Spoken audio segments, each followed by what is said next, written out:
Good evening, my little creatures of the night. Mr. Wendigo back again, and boy, have I got a tale that'll leave you tongue-tied tonight. Let's see what the woods have whispered to me this time. Yes, here we are. Tonight's tale comes from the Skeena Basin, up in British Columbia.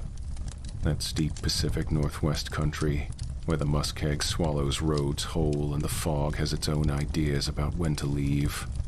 The cryptozoologists in tonight's story, a father, his son, and a ranger who knew better than to camp where the old warnings still hold weight.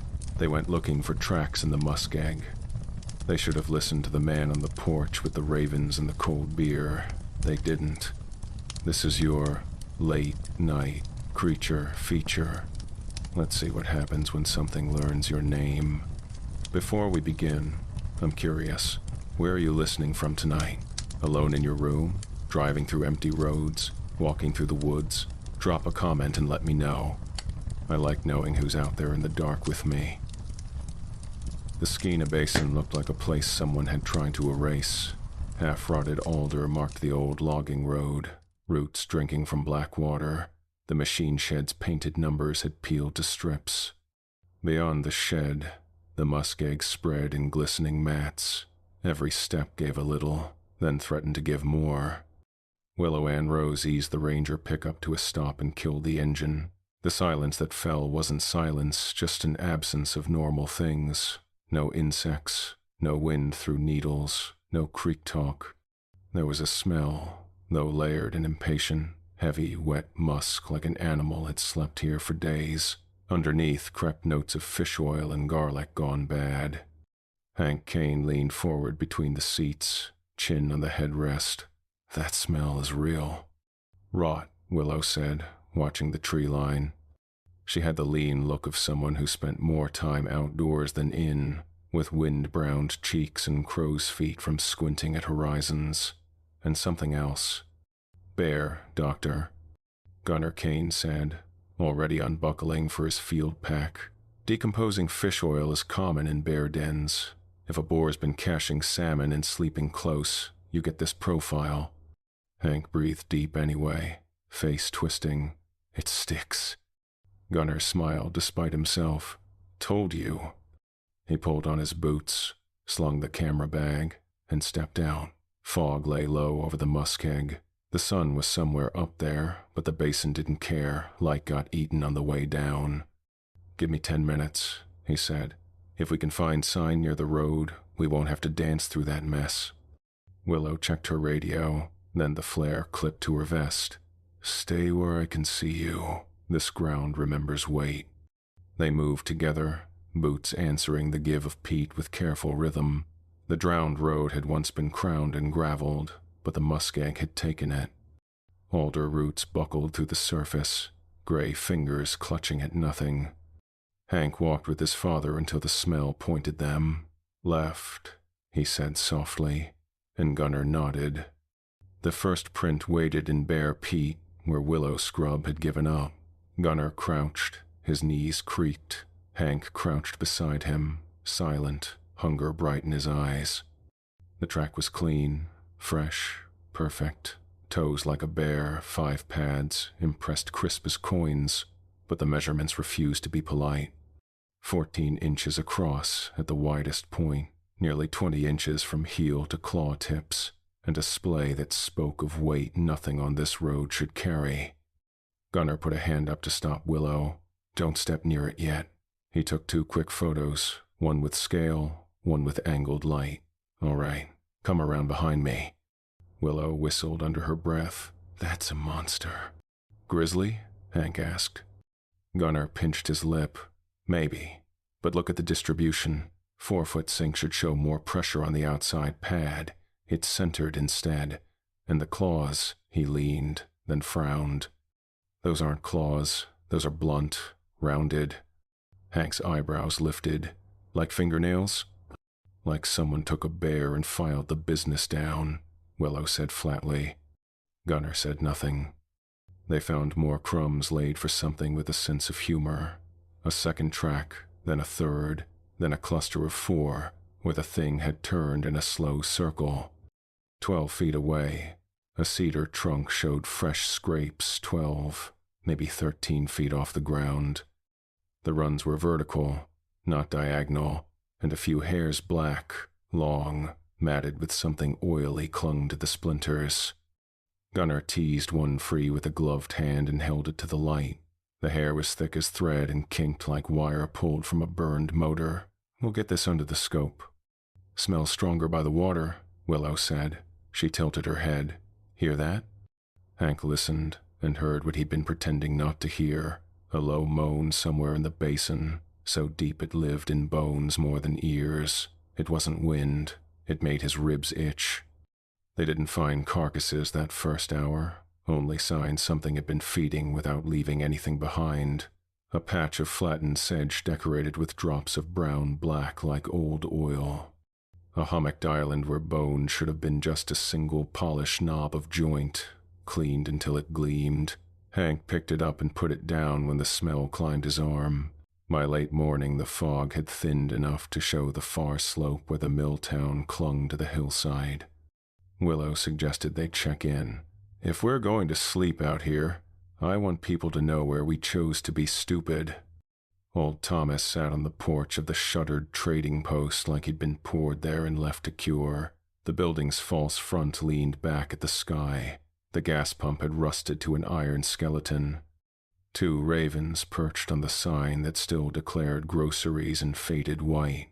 A dog with the broad chest of a cattle mutt and a muzzle gone gray lay at Thomas's boots, tail thumping once every dozen breaths. Thomas rocked slow, chain-smoking. A dented green Coleman cooler sat open at his elbow, sweating. He had a face cut into deep lines, a nose that had been broken twice at least, and eyes like river glass, clouded, reflective, patient. When the pickup rolled to a stop, he didn't look at the humans first. He looked at the ravens. They're going where the ground hums again, he told them. The ravens croaked back in harsh seesaw notes. Willow climbed the steps. Afternoon, Thomas. He sucked smoke and snorted it out through his nose. Afternoon, Willow Ann. Brought a boy. Boys don't listen. I listen, Hank said, hand on the rail. The dog lifted its head, one milky eye tracking him, then let it fall again. Thomas stuck a hand into the cooler without looking and came out with a beer. He cracked it one-handed against the rocker's arm, foam spilling. He offered it to Hank. The old man's hand shook just enough to make it a test. Hank, Gunnar warned. Hank considered both adults, then accepted, feeling the can's cold bite. He didn't drink, just let the weight anchor his hand. Thomas finally looked at Gunnar. You're the one thinks names fix things. Dr. Gunnar Kane. We're here about the bear reports down near the drowned road. Bears got names. Thomas's smile was small. He turned his head and addressed the ravens again. This ain't that. He tapped ash off the cigarette. You set your tent where the road goes under? Don't. We're considering a site just north of the bridge, Willow said, closer to the gravel. Easier exit. Easier for what? He took another drag. It don't hunt. It remembers. Wears what it eats till it rots off. Then it finds more. He drank. The dog huffed at nothing. Gunnar's posture shifted. We're following evidence, Thomas. Prints, hair, scent. Bears do wear what they eat sometimes. In a way. Bears don't stand up to meet the sky like a church, Thomas said, sharp enough that the ravens both snapped their beaks. Bears don't pull bones out like string. Willow's eyes flicked to Gunnar. Hank, pretending he wasn't listening, was already sketching quick strokes building Thomas's face, the ravens, the cooler, the dog's bony hips. He wrote the words as Thomas said them. It remembers. Wears what it eats. Storms are coming, Thomas said to the birds. Storm's got a sound. This one's got a voice. He offered Hank another can, and when Hank shook his head, he laughed and swapped the fresh for the warm he'd already opened. We'll be careful, Willow said. She touched 2 fingers to her hat brim. Thanks for the hospitality. Thomas raised his can in a salute that was half blessing, half dare. If you see fog before sundown, you ain't alone. His eyes slipped past them toward the drowned road. The dog's ruff lifted. The ravens opened their wings and held them out like black sails. They left him to his porch. Hank looked back from the truck door and saw the old man speaking again. Not to the birds, not to Willow. Thomas's words were for the trees. Hank couldn't hear them, but he felt the shape. They set camp at the head of the drowned road anyway. The bridge had sagged into black water at an angle that made the whole world feel crooked. Someone had strung caution tape across the railings years ago. Now it fluttered, stuck to itself by damp. Gunnar marked a perimeter, 2 motion sensors facing the tree line, one down the road, one on the water. He hung a stink bait bag on a cedar branch, fish oil and scrap meat and mesh watched the wind, moved it twice. He set the camera trap 30 yards out. Hank helped without being asked, hands certain, mouth shut. Willow ranged wide and quiet, field knife on her hip. She brought back scat in a bag, held away from her body. Everything eats fish here, but this. She let the sentence end. It's like something chewed a net and spit it out. Fiber tangle? Gunnar asked. More like hair, she said, and put the bag in the shade. The fog came earlier than it should have. 1 minute the light had that late afternoon flattening. The next the air wore a veil. The smell deepened like a bass note turning up. When Hank wandered to the bridge's lip and looked down, the water had no surface, only dark that pretended to be depth. His reflection was a smear. He waved. It didn't wave back. "Hey," Willow said gently, not touching him. "Don't lean. This place eats straight down." They ate freeze-dried food by a fire that took 3 tries to start. Smoke crawled along the ground instead of up. Gunnar talked about the grant he'd lost, voice trying not to sound bitter. A collegial review, he called it. He'd brought Hank because the summer had opened under his feet and swallowed what he'd planned for the boy camp, baseball, a week with an uncle who suddenly had somewhere else to be. "You'll learn more out here," Gunnar said, and he meant it and he didn't. Willow listened. When the motion sensor down the road trilled a single polite beep and fell silent, she didn't stand fast. She slid to her feet like a shadow, becoming a person. Her flashlight drew a white line across the trunks. The fog accepted it, swallowed it, gave back shapes that refused to hold still. "There," Hank whispered, finger lifting. Something low to the ground slipped from one tree to another, fast, not the lope of a bear, not a cougar's prance, not a coyote's trot. It moved like a rat that had prayed to be a wolf and been granted speed instead of grace. "Grizzly," Gunnar said, automatic, comforting himself with the box he knew, or a boar gone. "It's using its hands," Willow said softly. The smell surged, filling the throat. Hank turned and puked behind a stump. When he wiped his mouth with the back of his sleeve, his arm smelled like the inside of a bait shop cooler. "Sorry," he said, jaw tight. "Nothing to be sorry about," Willow said. Her light found 2 points in the fog, dull reflections like river stones, and then they blinked and were gone. They sat up late because sleep felt like agreeing to something. The fog thickened and thinned in slow pulse. At some point the moan returned, gentler, flirting with the bottom edge of hearing. Hank counted the beats without meaning to. 4 long, 1 short, a pattern that made his skin remember lullabies and then hate itself for remembering.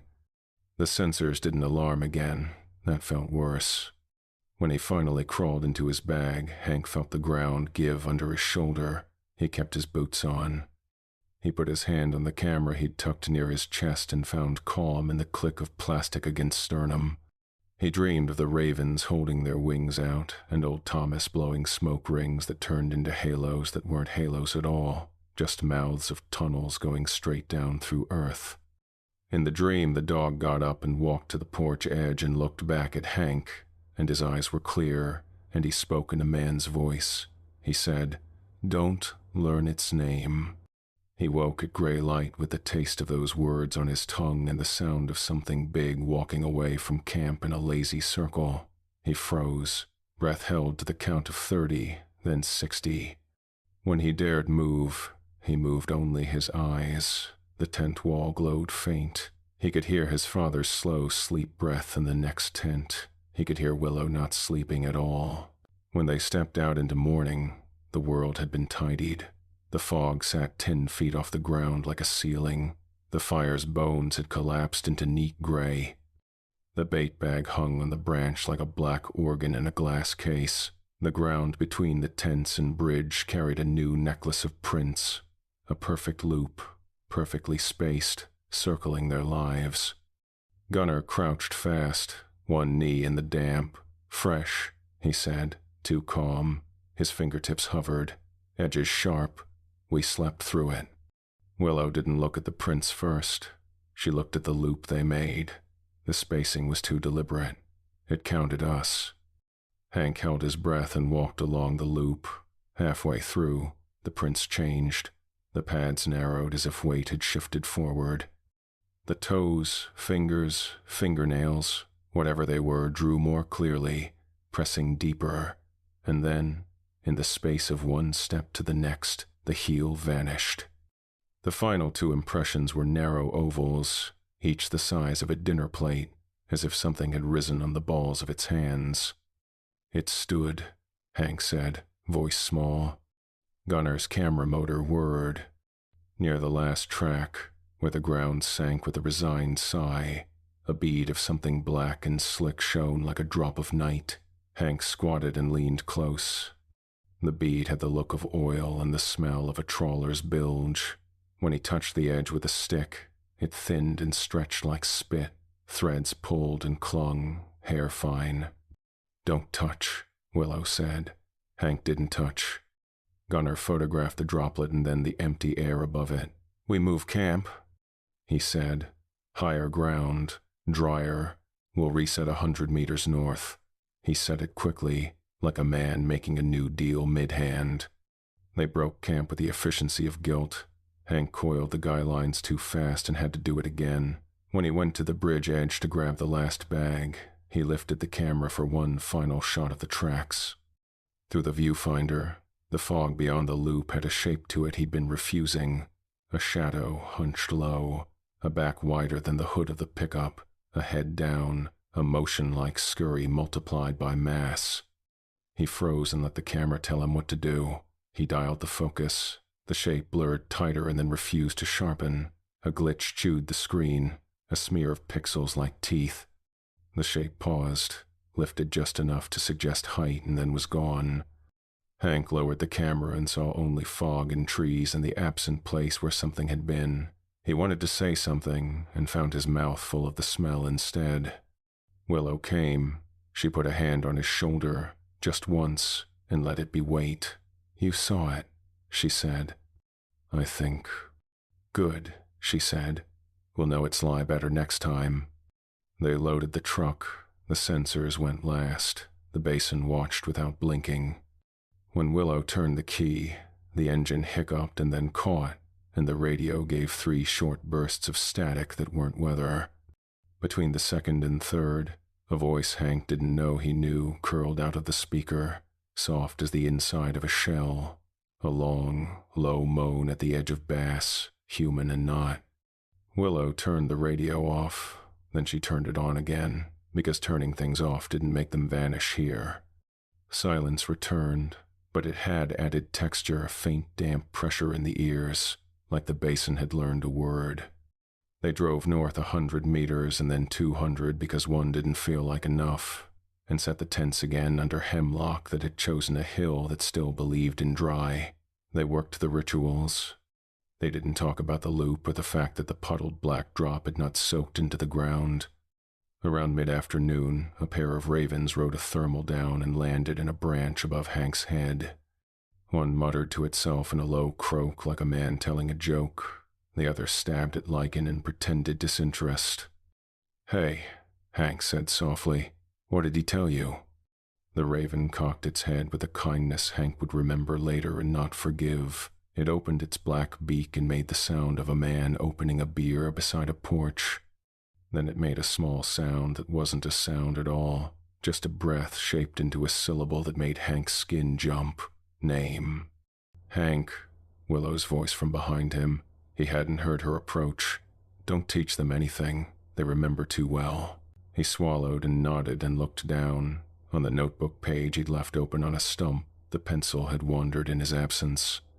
The sketch of old Thomas had grown more shadow around the eyes, and the words he'd written under the drawing had pressed deeper into the paper, as if a second hand had traced them. It remembers. Wears what it eats. Okay, he said aloud, to Willow, to the ravens, to the fog. Okay.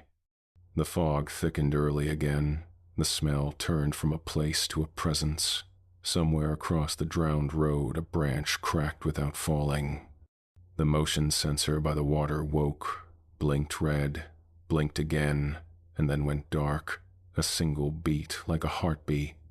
Hank raised the camera one more time and framed the loop of prints he could still see. He hit record and let the image shake in the bare tremor of his breath. Through the viewfinder, beyond the loop and half swallowed by fog, the world rippled once, as if pressed from below by a very large, very patient palm. He looked up. Nothing moved. The fog carried the smell back with the windfish and rot, and underneath it, the slow, wet sound of something breathing. Morning came as diluted tin washed over the basin. The fog hung 10 feet off the ground like a ceiling. Willow Ann Rose boiled coffee on the whisper stove with the attention other people gave to prayer, doctor. Gunner Kane paced the margin between tents and tree line, reading the ground in tight circles. Hank watched them both with the camera dangling from his hand, lens-capped, pretending he wasn't waiting for the fog to lower its face and show another expression.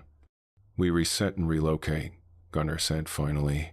Higher ground, better sight lines. We'll cross-check those prints from last night with a new cast. Willow didn't look up from the kettle. We're already on higher ground. Higher, he insisted. Up by the hemlock rise. Sure, she said, because sometimes sure saved the breath you'd need later. Hank sipped from a tin mug and tried not to make a face. The coffee had a sour bite he didn't mind. It made the world feel sharper against his teeth. What did you see? He asked Willow, too casual. She knew what he was hiding inside the question. Enough to say it wasn't a bear. Nothing is a bear until we have hair and scat to match, Gunner said, automatic, but his tone lacked the weight it had yesterday. They broke camp with unnecessary care. Hank coiled lines, rolled bags, and kept finding himself glancing at the loop of prints their old camp wore like a necklace. Dew had slicked the impressions, but they retained crisp geometry. Midway along, the transition held a heel vanishing, weight pitching forward, the last 2 ovals narrow and deep. Gunner found himself kneeling there again. These could be hoaxed, he muttered. Boards, a clever prank. There are YouTube videos. Not out here, Willow said. She tilted her head, and not with the smell. As if summoned, the musk eased out of the tree line, garlic rot and fish oil and animal heat behind fur. It met the coffee and made a new thing of both. They carried gear upslope to a knoll where hemlock roots braided so tight the ground felt almost trustworthy. Hank went back alone for the last sensor they'd left by the drowned road. He said he was faster that way, and Willow let him, because letting people do small, brave things kept them from trying large, stupid ones. The bridge crouched over black water that refused to show a surface. Hank crouched too, grabbed the sensor where it hung limp and rain-wet, and froze when he realized the casing had been peeled open like fruit. The screws lay on the rail in a neat row. The lid hung by a corner. Inside, the battery pack sat chewed, but the SD card gleamed unmarked. "Hey," he said softly, to no one, "thanks." He pocketed the card, returned to the new camp, and handed the sensor to his dad, who was simultaneously relieved and annoyed. "Card?" Gunner said. Hank produced it. Wasn't chewing on that part. They ran a cable from the field laptop to the card, screened sunlight with the map board, and watched the night spool out in grainy gray. Fog. Nothing. Fog. The bait bag swinging a little in wind that wasn't. The timestamp at 2:13 rolled over and the world on the screen leaned toward them. A shape entered the frame from the right, low to the ground, filling the space between cedar trunks with a back that arched and fell with a rodent's speed. For a second it looked like a bear bent wrong, scurrying. Then the proportions refused. The legs were too long at the elbow, the spine too smooth, the head down and shrouded. Black hung from it in ropes, fur, matted and wet, dragging like kelp. It moved as if there were more of it under the fur, an outline trying to remember which shape did not terrify the eye. "Stop," Willow said, and Hank froze the frame. The pause showed a profile that meant nothing and everything. The nose was there and wasn't, the jaw too long, the eyes twin pale dimnesses you could miss if you were merciful. Gunnar leaned so close his breath fogged the laptop. "Artifacts. Motion blur." "Play," Willow said. Hank played. The thing moved through the ring of their camp as if cataloging their lives. It sniffed tent seams, lifted its head at the camera and then deliberately looked past the lens at something behind it. The musk must have been unbearable. The audio track proved it without scent. The bass moan the Basin war had woven itself into a heartbeat. Under it, another track swam in and out, faint and human, too quiet to catch with a casual ear. Willow closed her eyes and listened. She raised a finger. "Go back 2 seconds and bump the volume 3 clicks." Hank did. The speakers hissed, then offered up someone's breath fast, human, somewhere near the camera overlaid with a big, slow moan. On the third cycle of that breath, a whisper slid under the noise like a fish under ice. "Hank." He paused. The word lay on the air like a coin. They all looked at Hank without meaning to. "Interference," Gunnar said immediately, breathless. "Cross-channel. We had our radios on low. That's probably me saying your name in." "I turned mine off," Willow said. "I didn't say his name," Gunnar said, and the sentence did not sound like a defense so much as a small surrender. "Play it again." They listened twice more. The whisper said Hank each time in the sighing hush of a person learning how to position their mouth. On the second replay, Hank noticed something else, a soft, wet click in the breath, like lips sticking to teeth. Gunnar slapped the laptop closed. The clap of plastic sounded obscene. "Enough. It's a look. We got what we need. There's our subject. We relocate." Willow held a hand out without argument. "I'll hang on to the card." Gunnar stared, then handed it over with the reluctance of a man letting a stranger hold his wallet. Willow tucked it in a flat pocket inside her vest and patted the fabric. "Thank you." The day pretended to warm and then didn't. They strung lines for tarps against a sky that could not be trusted. Willow banged tiny tin tabs together on strings and tied them above tent flaps. When Hank asked, she said, "Wind tells you things faster than electronics do." Near noon, while Gunnar rigged a drifted salt lick and muttered to himself, Hank found a beer can half buried beneath a fern at the edge of their new site, Coleman green, dented.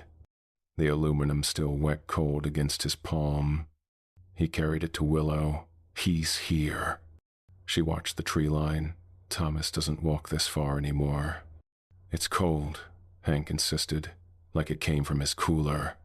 Willow took the can and held it. "Sometimes the world rearranges itself to make a point. We don't have to understand the point to be careful."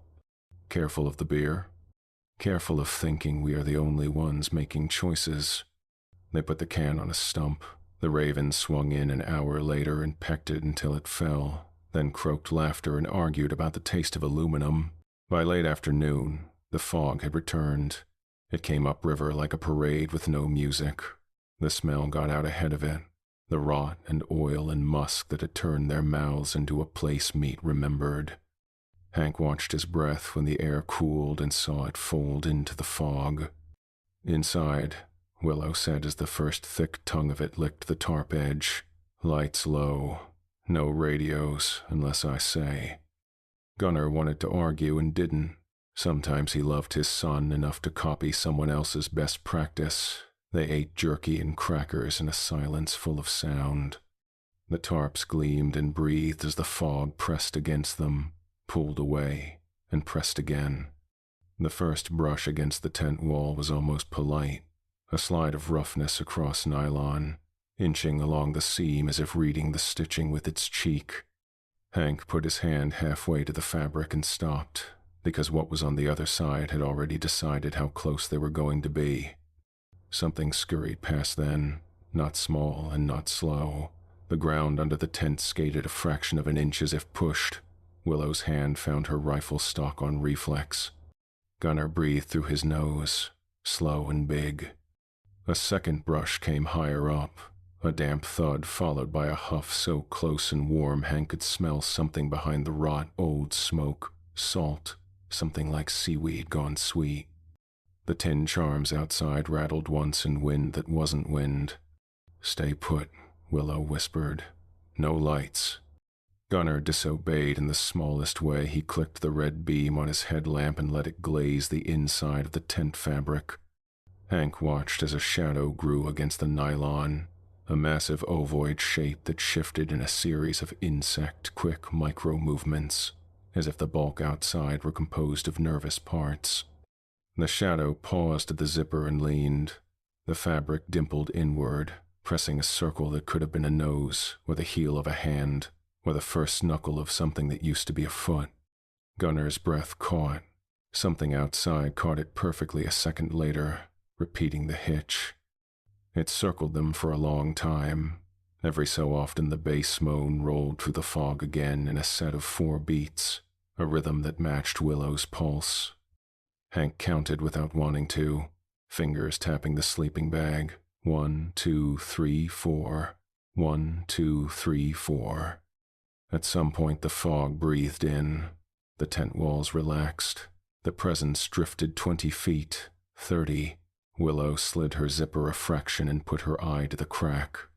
Through that narrow slit she saw the thing move low, long, all fours, head down, ropes of black swinging like wet flags.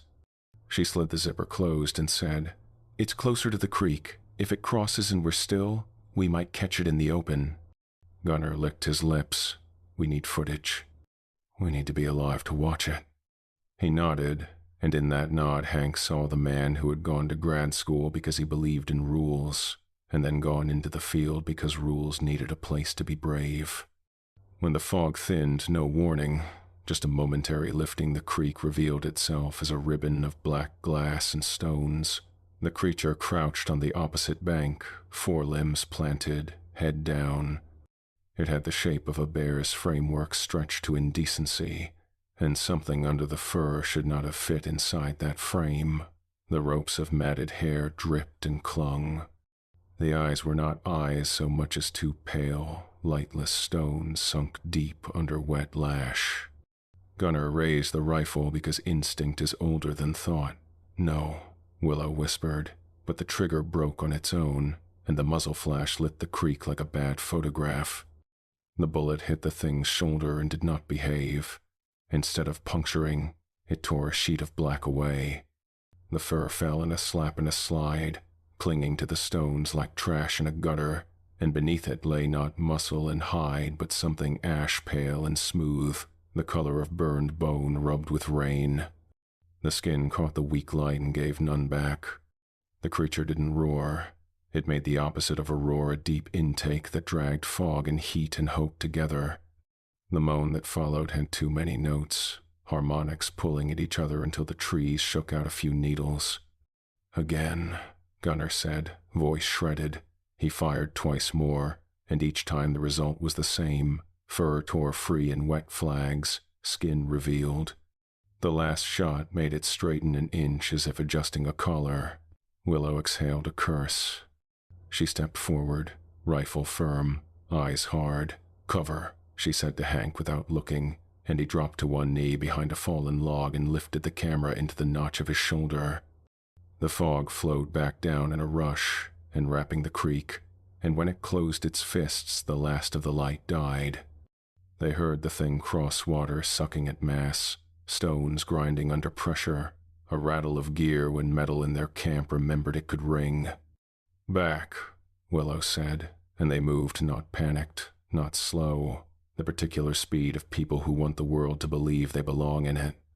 Willow planted herself by the tarp lip and sighted down the rifle into dark that fought back.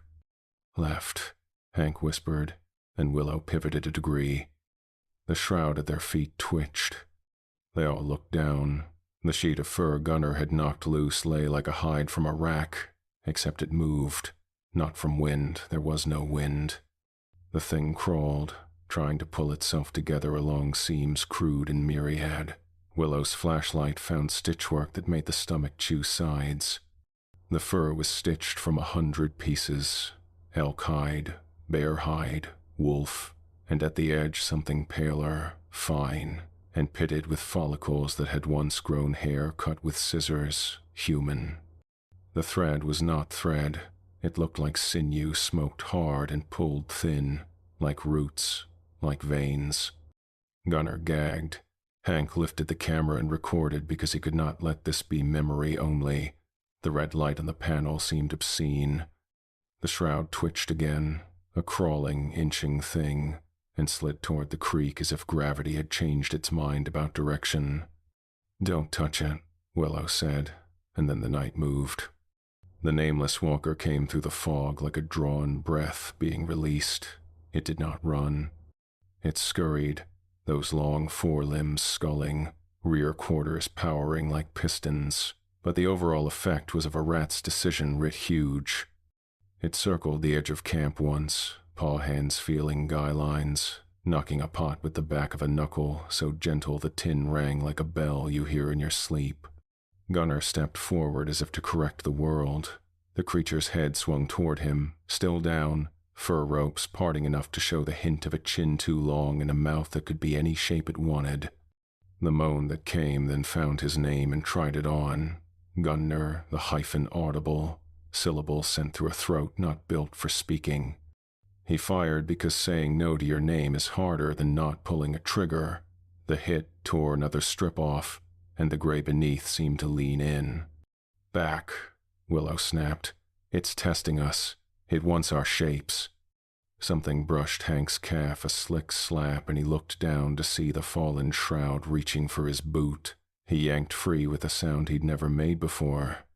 The camera bobbed and caught a frame of the walker in profile through the fog, forelimbs braced, head tilting a degree too far. The creature exhaled, the fog inhaled. The bass moan rolled through the trees and shook the small bells Willow had made, and for a second the air turned visible in a way that made Hank nauseous. The sound rippled space itself, heat shimmer with no heat. The camera recorded the ripple and choked, pixels rolling like a wave. Then the walker withdrew 2 steps. The shroud slid another foot toward the water, and the forest fell into a pause so complete the word silence felt complicated. "What does it want?" Gunnar whispered. Willow's laugh was humorless and soft. "To remember?" "To remember what?" "Us," she said. "It's not hunting. It's learning." Gunnar made a noise Hank had never heard his father make, the sound of pride and terror negotiating. He lowered the rifle a degree and tried, because he was still the kind of man who believes in talking to storms. "We're leaving," he said to the fog. "You can have this place." The fog didn't answer. The walker did. It rose not fully, not yet, but enough to suggest the promise it held. The shroud sloughed from one forelimb and fell like a curtain into the creek. Underneath, the ash-gray skin drank the weak light. The mouth, which was not a bear's, opened a fraction, and a line of teeth revealed itself, hundreds of small, blunt nubs set like a comb, pinked with meat, terrible not for sharpness but for number. Hank lifted the camera and saw his hand shake. The red light blinked. The record timer rolled digits.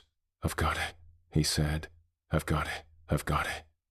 "Good," Willow murmured. "If we die, someone will believe the next kid." A branch snapped off to the right, not from weight, from a hand closing. Hank flinched and swung the lens and caught nothing but fog, and in the fog the memory of an arm the size of a beam. "Inside," Willow said. "Last time, they backed into the tent mouths, timed zippers with practiced hands, and sat with rifles across their knees and breath measured. Outside, the walkers circled twice more, slow, deliberate, mapping their seams, testing each zipper pull and guy line with the back of something that might not have been a knuckle. And then it stopped, and then came the voices. At first, Hank thought the radios had switched on. The sound had that clipped clarity of a dispatch tone, a call sign, a breath, a sentence. But the words were wrong, and the cadence was too intimate. A woman's voice came through the fog on the left, saying Gunner's name in the way no one had said it since the accident in a snowstorm 3 winters ago. Gun-ner?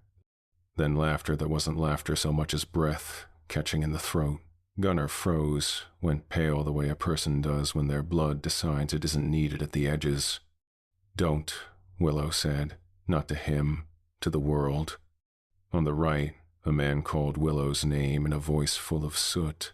He said her name like she'd said his into the mask when the line had gone dead on the ridge. She put the back of her wrist to her mouth and pressed until the skin paled. And directly overhead, as if standing on the tent peak, Hank heard himself, not himself now, himself as a child, wavering, bright, asking his dad if the thunder would come again or if that was all. The voice was so close he could smell the milk sour of a sweatshirt he hadn't owned for years. "Say nothing," Willow breathed. "Let it talk to itself." The bass moan came again, and under it the voices braided, repeating single words in new orders, trying the weight of each syllable. Names rose to the top and sank. Gunner, Willow, Hank, Willow Ann, Dad. Old Thomas's dog barked once clear, sharp, close enough to kick, and then the bark came again, the same exact distance, the same exact pitch. Hank tasted acid and swallowed it twice.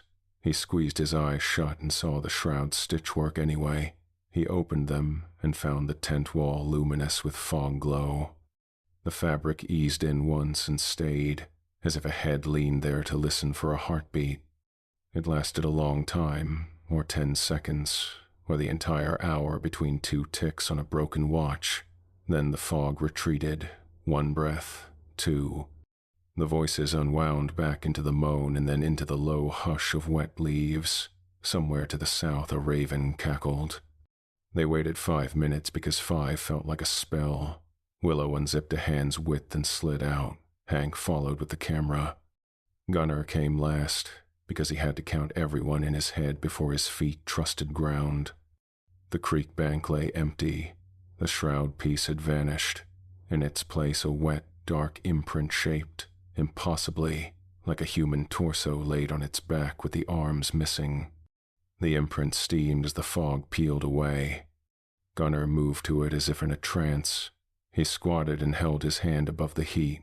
"Residual," he said, almost joyous. "We can measure this." "It took what it needed back," Willow said. She stood with her rifle on her shoulder and stared at the tree line. "We only keep what it leaves on purpose." Hank panned the camera slowly, catching the wide emptiness of aftermath. The lens didn't glitch. The world looked real again, which somehow felt like a lie. Sun managed a weak push and bled through the remaining fog. It warmed the tarps to a tacky touch. The tin charms tinked and then went still.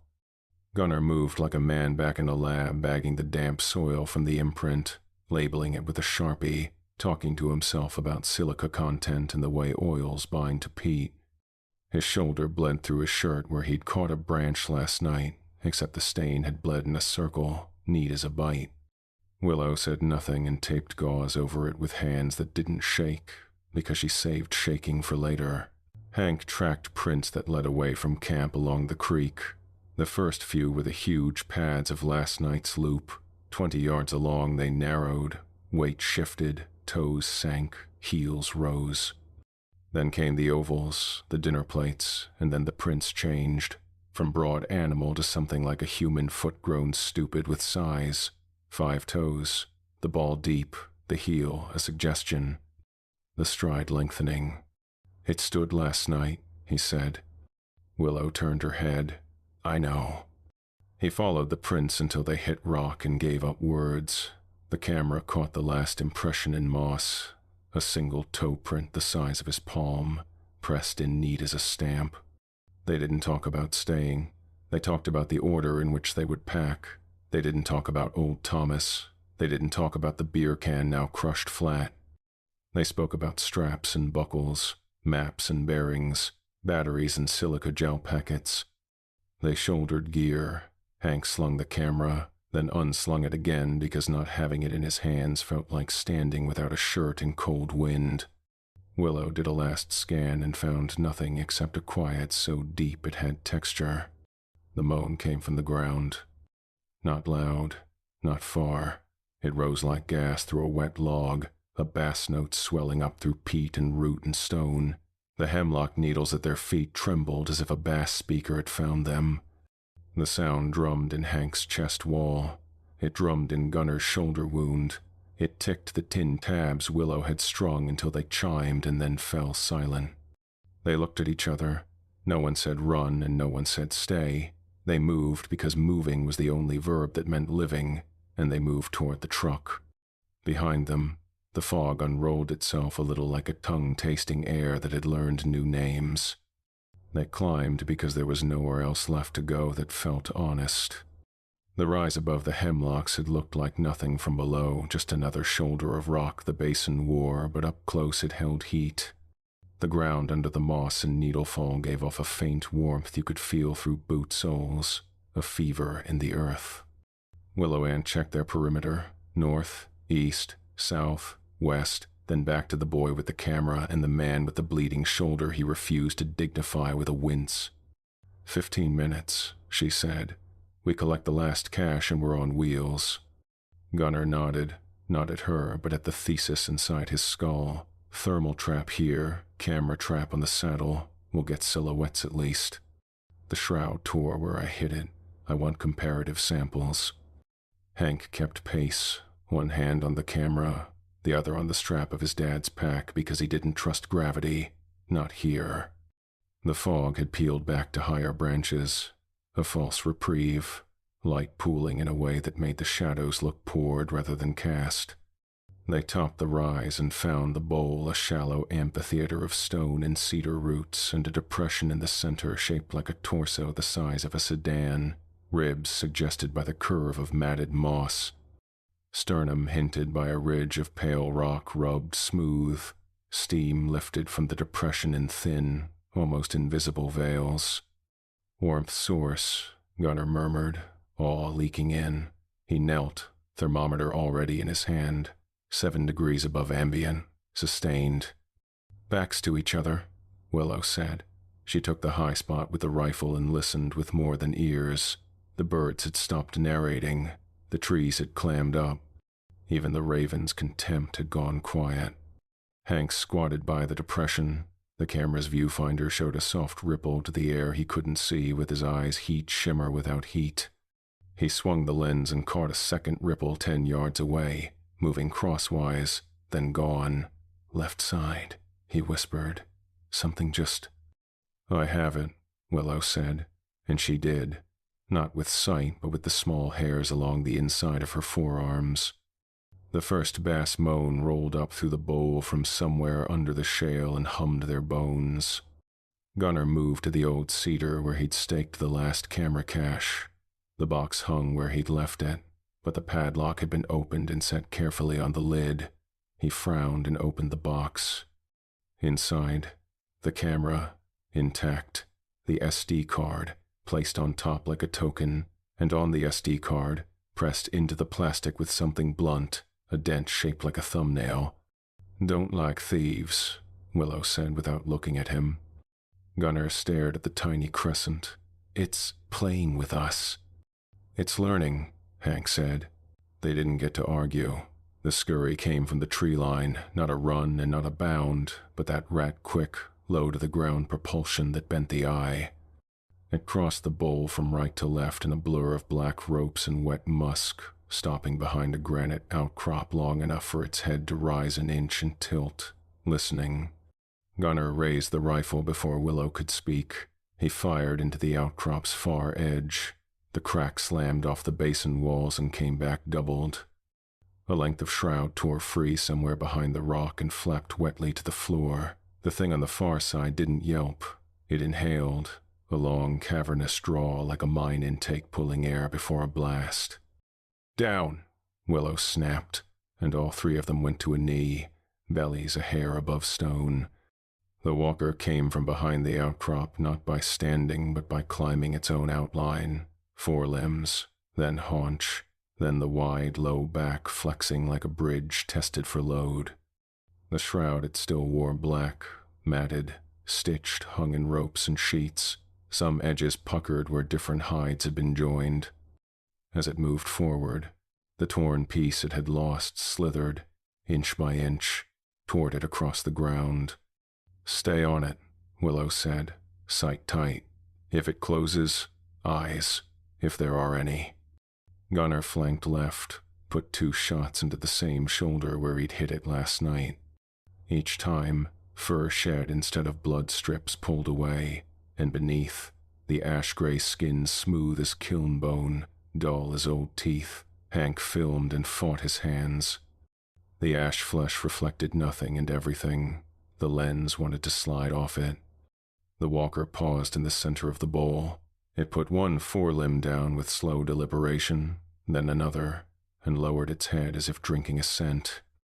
Then it made a sound different than the moan, a short, wet click, lips parting from teeth. It turned that motion toward them. "Back," Willow said. They worked in reverse shifting without turning their backs, foot by foot to the ball's rim.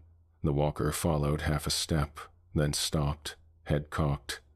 It nosed the depression where it had lain, then the torn shroud, and then very gently, it pressed one knuckle to the shroud's ragged edge. "No," Gunnar said aloud to a concept. He stepped forward, too far, stupid with wanting to interrupt the ritual. The walker turned its head. The ropes of shroud parted, and for a fraction of a second Hank saw the shape beneath clearly. The suggestion of a chest, the long and neutral face without hair or brow, the white, empty eyes. The mouth widened. "Dad," Hank said. The thing crossed the distance in a blink. It didn't pounce. It scurried and then rose within the scurry, a trick of motion that made the world mistake directions. Gunnar had time to shove Hank sideways and raise the gun a fraction. The walker's mouth took him from shoulder to hip. There were no slicing canines, no predator's scissor. There were hundreds of dull nubs, each the size of a fingernail, set in pads like coral. They pressed, they ground, they pinned. The sound Gunnar made was not a scream. It was a crushed breath. He hammered the gun stock into the lip over and over, wood-thudding meat, panicked. He tried to pry at the mouth's edge and his fingers slid on skin that did not sweat. The teeth ground deeper, scraping through jacket, through shirt, finding the meat beneath. Ribs cracked with sounds like green branches snapping. Gunnar's eyes went wide, not with pain yet, but with the understanding that pain was a courtesy this thing didn't owe. The pressure built. His sternum flexed, then gave. The crack was wet and final. The walker's throat muscles contracted. Gunnar felt himself pulled inward, shoulders compressing, spine bending in ways spines don't bend. His mouth opened to scream and filled with the taste of rot and fish oil. The teeth found new purchase, grinding through muscle down to bone. One rib punctured his lung from the inside. The breath he tried to take whistled out through holes that shouldn't exist. Blood came then hot, fast, filling his mouth, running down his chin in thick ropes. The walker's arm, that long pillar of ash gray, reached down into its own throat past its teeth, past Gunnar, and gripped his spine. It pulled. Bone came first, stripped white and slick. Flesh followed in sheets. His heart kept beating for 3 seconds after it left his chest, a wet fist clenching in open air.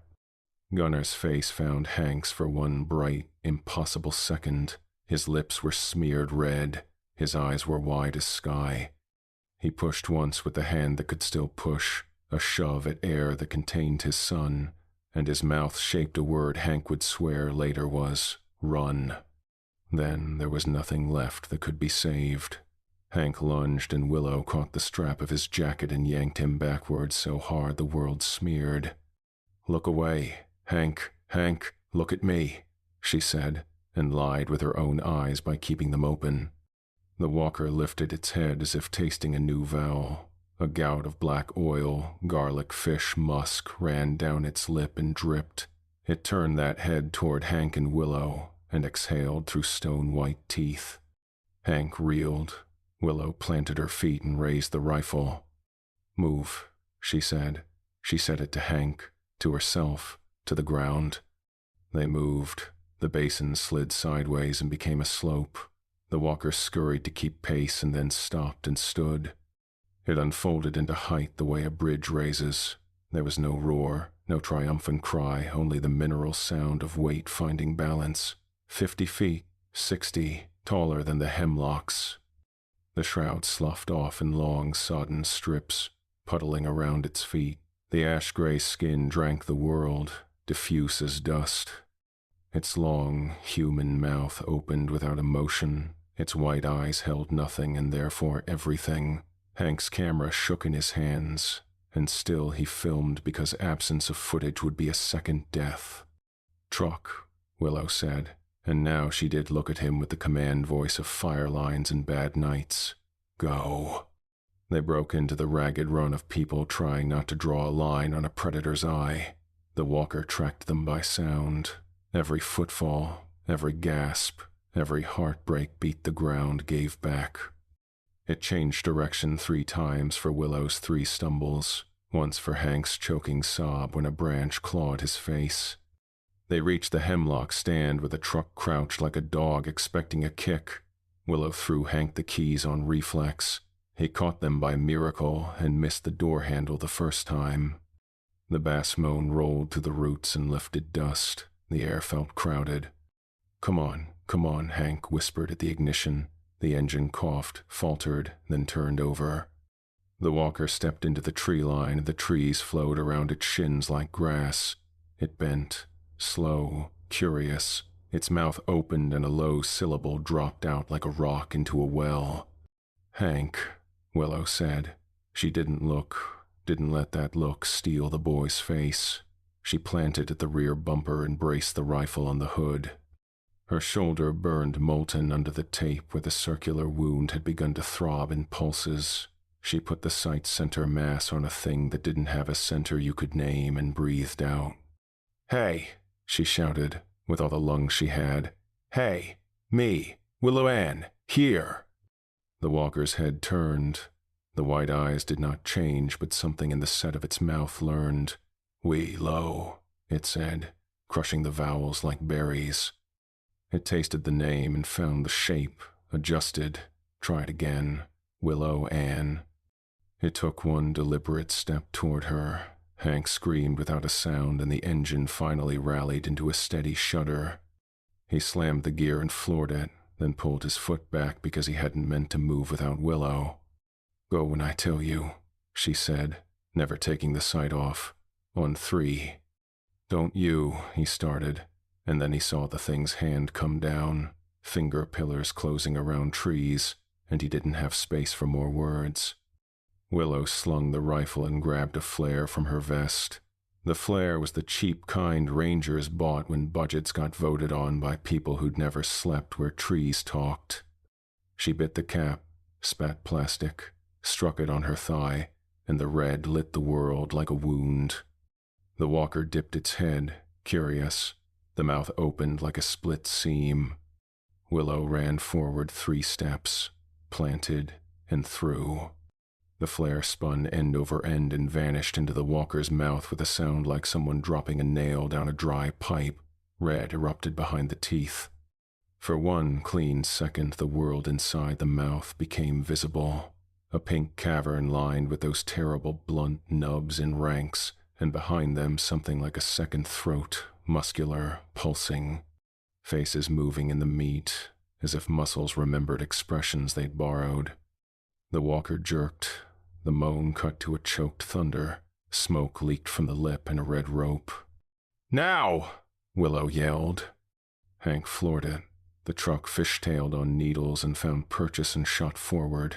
Willow grabbed the tailgate, vaulted, and almost made it. The walker's hand came down, those long, blunt fingers closing on the bed. The truck bucked. The fingers crushed the rear quarter panel with a soft, obscene crunch. Willow's left arm caught under a jut of metal. The world went white, and then the color out of white. She heard, rather than felt, the pop of the shoulder, the rip of muscle, the sound ropes make when they fail. She saw Hank's mouth shaping no and had the strangest thought, don't teach it that word. She pulled once and the truck pulled back, and her arm stayed where it had been. She looked down and saw a sleeve with a hand beyond it that wasn't hers anymore. Drive, she said conversationally, because voices needed anchors, and then she fell into the bed with everything else that was still attached. Blood came hot, then cold, then the cold of the air out here that wanted to live in you. The walker released the truck as if testing the game again later would be more fun. It stood in the hemlocks with smoke leaking from the mouth and the red glow dimming inside. It said Willow's name one more time, more accurately. Willow Ann.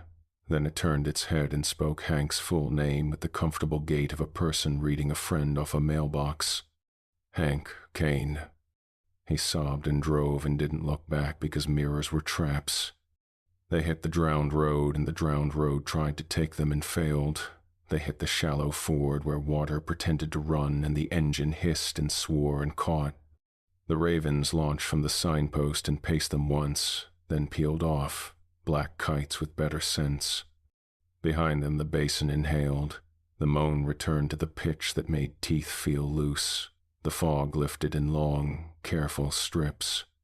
The walker stepped back into its bowl and bent, groping among its shroud's leftover rags for a piece that had the right memory. Hank drove until pavement had lines again and the smell stopped living in their mouths. He pulled into the Ranger substation lot going faster than he should have, and braked late enough to scare his own future. He killed the engine. He killed the radio. He sat with his hands on the wheel, and his father's whisper burned behind his breastbone like a coal. Willow lay in the bed of the truck with her right hand clamped to the stump of her left arm and her eyes open, counting a pattern Hank couldn't hear to keep from waking up into it. "Okay," she said, when Hank appeared in the rear view as a shape he couldn't control. Her voice had the brittle brightness of mountain cold. "Okay, we're alive. Help me sit. Then you go in and you say all the right lies." He helped her sit and she let him, then let him look once a euro, just once a euro, at the place where the ranger who never left anyone had been. The blood had a dark, oily sheen in the ridges where it dried. It smelled like iron at a cannery and garlic left too long. "You can scream later," she said, and he nodded like a good son. He took the camera with hands that shook when they tried to be still. He walked to the door. He opened it against a bell that had been broken for years, and he said words that had been waiting for anyone willing to say them. "We need help." It took a heartbeat for the room to remember how to move. They told their story in slices because the whole of it wouldn't fit through any door. Willow got a tourniquet, a pressure bandage, a needle that made her teeth clench. Hank got a blanket he didn't notice and a paper cup of something warm he didn't drink. A ranger lieutenant with an old scar searched his face for lies and found only things scars recognize. Sheriff's deputies arrived, then medics with morphine and questions, then a state biologist who looked like he'd slept in his car. Hank handed over the camera card because Willow told him to. By dusk, the valley filled with men and women who had never once in their lives been afraid of a tree. They had rifles and radios and the comfort of other bodies within arm's reach. They put on vests. They sharpened their mouths. The fog beyond the parking lot stayed respectfully out of earshot. When the first recon team reached the hemlock stand, they found the truck's rear quarter panel crushed as if a child had squeezed a beer can. They found Willow's arm 20 feet from where the bed had been. It had been cleaned, not chewed, not torn ragged, cleaned, bone white where it should not have been. The skin polished the way bones and old middens get when the tide remembers them twice a day. They found the bowl. They found the depression. They found the rags of shroud folded into new shapes. They did not find Dr. Gunnar Kane. The official language wrote itself: animal predation, loss of limb, large predator, unknown, area closed pending further assessment. Willow signed what she had to sign with her right hand. Hank signed nothing because he wasn't old enough to be bound by sense. That night, as they put Willow in an ambulance to a hospital that would not know what to do with what was missing, Hank stood under the floodlight and watched a moth kill itself against the bulb. He held himself as if someone might try to steal the edges. He listened very carefully for a bass note and heard only diesel and whispered lies. It was enough to call peace.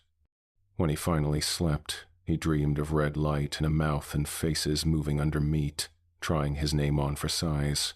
2 weeks later, Hank took a bus to the mill town with a backpack full of nothing he was ready to explain. He found old Thomas on the porch of the shuttered trading post, in the rocker, Cooler at his side, the dog at his boots. The ravens had their appointments kept. Thomas looked at him and then at the birds. Boys still got his name, he told them.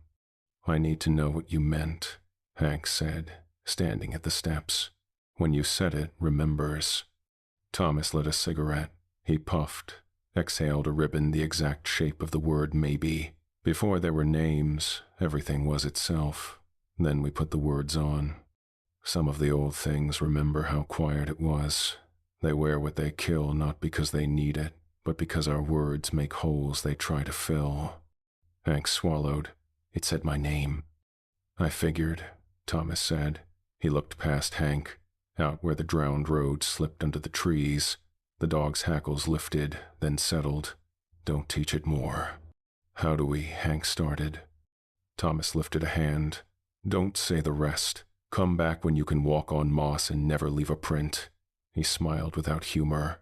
Maybe then. Hank turned the beer can on the rail with 2 fingers. It had a crescent dent in it, small as a thumbnail. He nodded once and left without goodbye because sometimes leaving is the only polite you have. Thomas raised his can in salute to no one visible, and the ravens laughed. 3 nights later, the boys from the volunteer fire hall found him. They'd been running the south road to check a deadfall and saw the porch light burning long past the last train. The rocker rocked. The dog lay with its head on its paws and eyes closed. The cooler sat open and empty.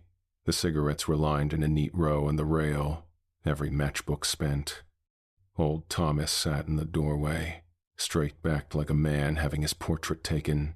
His mouth hung open, wider than mouths know how. His tongue was gone.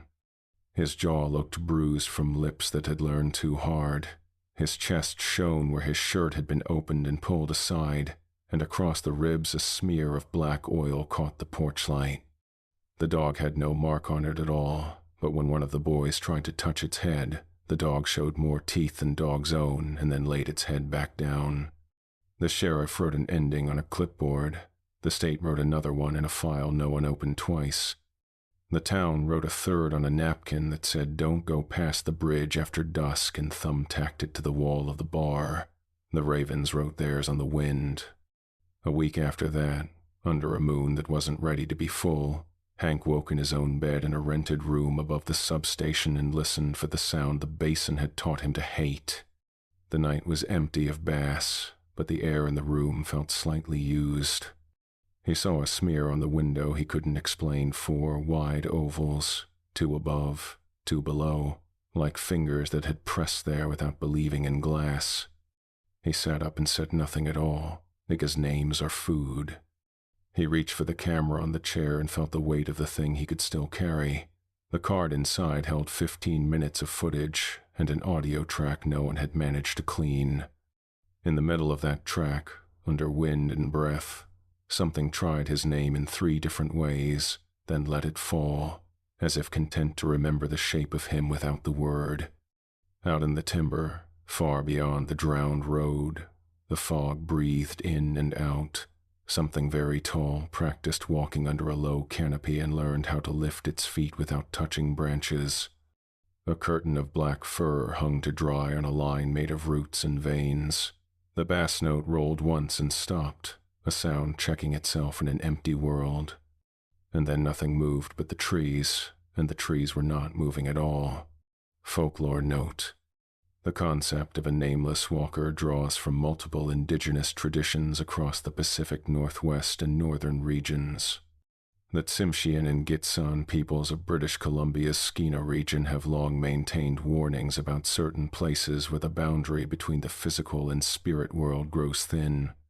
Many First Nations traditions speak of entities that exist outside human understanding, beings that predate language itself and are fundamentally altered by our attempts to name and categorize them.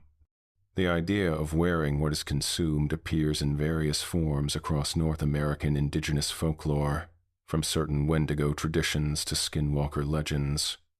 The Skeena Basin's unique geography, with its muskeg, drowned logging roads, and persistent fog, creates an environment where such entities might persist, hidden from modern understanding but remembered in the warnings passed down through generations.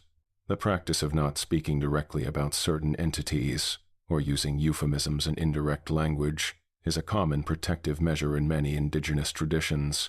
Names have power. To name something is to call it, to acknowledge it.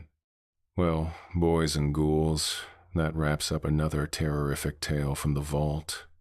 Looks like Gunnar and Thomas really got caught up in their names. I'd say that thing had quite the appetite for conversation. If this story left you tongue-tied in all the right ways, hit that subscribe button. New creature features drop every single day at 8 p.m. Central, and trust me, tomorrow's tale is going to make you think twice about answering when someone calls your name. Leave a like if you'll be checking your windows tonight for finger smears, and drop a comment. Where are you watching from? What cryptid haunts your neck of the woods? I'm always hunting for the next nightmare to share. Remember, some things hunt with teeth, some hunt with claws, but the oldest things, they hunt with your own voice, calling you home. Until next time, kiddies, keep your fires burning and your eyes on the trees. This has been Late Night Creature Feature. I'm Mr. Wendigo, and the woods are always watching.